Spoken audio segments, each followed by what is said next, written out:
Welcome to Typevolution. In this video I'm sharing with you the propaganda I'm not falling for when it comes to Enneagram. I have been teaching and coaching clients for several years now. I'm a self-taught personality typologist. I'm a personality and dating coach. You can find all my information on typevolution.com if you want to know more about me and my content and my theories. Also, of course, you can just watch more of my YouTube videos. So this is in no particular order. I mentioned this before, I'm going to say it again. Enneagram types are not based on trauma. They are not based on your childhood. This idea doesn't want to die. I understand why it doesn't want to. It's because the unhealthy behaviors of your personality, of your Enneagram, usually stem from negative childhood experiences, usually do stem from traumas. But we have to be able to differentiate between what is trauma and what is your personality's reaction to trauma and what is just your personality. Another way to say it is you can have two people with very different personalities experiencing the same traumatic event or experiencing the same childhood. You see that especially in families with siblings that grow up with the same parents, the same environment, the same household, but one person handles it in a very different way than the other one, and that's all because of personality. You have to acknowledge the fact that what also many people call the shadow in psychology circles, also from Jung, your negative reactions to trauma are the shadow side of your Enneagram type, aka the unhealthy side of it. I don't like blaming trauma for this. I mean, I know, yeah, it does come from trauma, but if you cannot acknowledge that this is a part of your personality, then it becomes hard to overcome it if you cannot see what it is. It's like if you're like in the dark and you're trying to stab an animal or something. If you cannot see it, then you're gonna stab in the dark, right? Let me give an example to illustrate perhaps. I've had clients or people in my sessions who would say things like, oh yeah, in my childhood, let's say I was very passive, I just let things happen, and I repressed a lot of my negative emotions, all this anger, etc., etc. And I don't really know, is it my childhood or is it my personality? And usually the answer, yeah, it's a mix of both, okay? In this case, usually it's a case of type 9, by the way. Type 9s usually, when they are confronted with trauma, they actually oftentimes try to blend in, or they often try to people please, or they try to repress their negative emotions, their anger and things like that. This is a very common reaction for type 9s. Yes, it is triggered by the negative event. It is triggered by, let's say, the trauma or the negative childhood. But it is bringing out a part of your personality that is inherently there.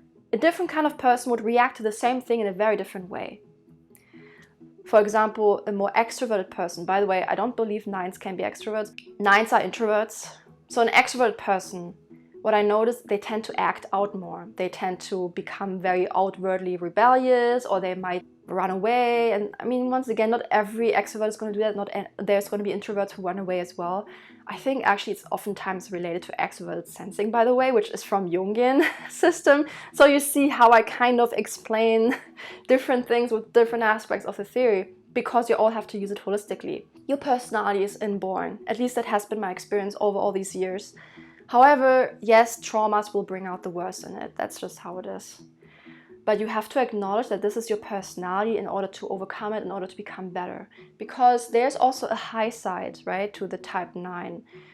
When 9s are healthy, they actually are more self-aware and they can therefore also create true peace, etc., etc. But I'm not going to go too much into it now. And in a lot of Enneagram circles, there's this idea that you're supposed to, once again, improve your weakness. You should focus so much on improving your third instinct, which is often called blindspot as well.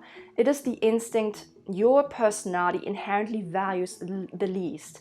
But there can be a lot of neurosis attached to it because you don't value it, but at the same time, because life is multifaceted, human life, and it requires the covering of all bases, you will feel the need at some point to improve that instinct for whatever reason. Once again, it can just be life itself, it can be negative influences, whatever it is. However, once again, obsessing over the weakness actually doesn't work. It actually makes it worse in the long run, because especially when it comes to the instincts, this is where your level of fulfillment is. So you will feel the most fulfilled if you focus on your first and second instincts, if you are able to fulfill those instincts. If you only are able to fulfill or focus on the last instinct, it will make you feel the least fulfilled in the long run. So it is a waste of time. Once again, it is where I say that the last instinct is like a bucket where there's a hole at the bottom. You pour and pour and pour, and it just keeps flowing out, and it just doesn't stick. Once you are healthier, by the way, once you are more evolved, so to speak, on a personality level, then of course you can start implementing more in your last instinct. But for the beginner or for the person who is very unfulfilled in their lives, I always tell them, focus first on either the first or second instinct, whichever comes easiest to you at this point in time, because that will increase your fulfillment in life. It will make everything easier. And then down the line, you can think about improving the last instinct or focusing more on it. But once again, I don't want you to focus too much on it. So that's one of the things I don't subscribe to. If you want to work with me, you can go to my typevolution.com site, and on services, there's my current offers. At the moment, I offer typing and coaching. So type coaching based on who you are, and I basically guide you along your journey, expressing your personality type more, your strengths, and creating a life that you feel more fulfilled by. So if that intrigues you, just check out my site, and yeah, hope you have a good day. Bye.